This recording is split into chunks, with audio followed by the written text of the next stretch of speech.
இனிய காலை வணக்கம். இன்றொரு செய்தி. உலக புகழ்பெற்ற ரஷ்ய எழுத்தாளர் லியோ டால்ஸ்டாய் ஒரு முறை அவர் பூங்காவில் அமர்ந்திருந்தார். அப்போது அங்கே ஒரு சிறுமி தன் கையில் பந்துடன் அங்கே விளையாட வந்தார். டால்ஸ்டாயை பார்த்து, என்னுடன் நீங்கள் விளையாட வரீங்களா என்று கேட்டார். அவரும் ஒப்புக்கொண்டார். சிறிது நேரம் டால்ஸ்டாய் அந்த சிறுமியுடன் விளையாண்டு கொண்டிருந்தார்.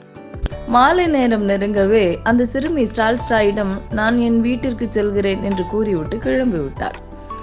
அதை கேட்ட டால்ஸ்டாய், உன் அம்மாவிடம் சென்று சொல், நான் டால்ஸ்டாயுடன் விளையாடினேன் என்று பெருமிதத்தோடு சொன்னார்.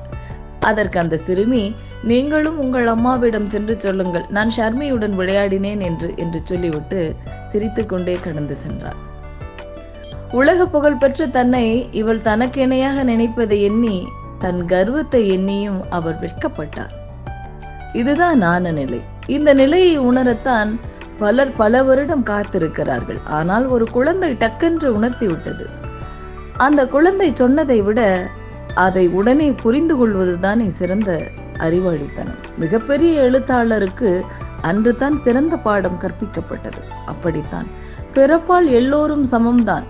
ஆனாலும் நம்மிடையே ஏற்ற தாழ்வுகள் நம் உள் மனதில் ஒளிந்து கொண்டிருக்கிறது. அது களைவோம் என்று சொல்லி இந்த நாள் உங்களுக்கு மிகச்சிறப்பான நாளாக அமைய என் வாழ்த்துக்கள்.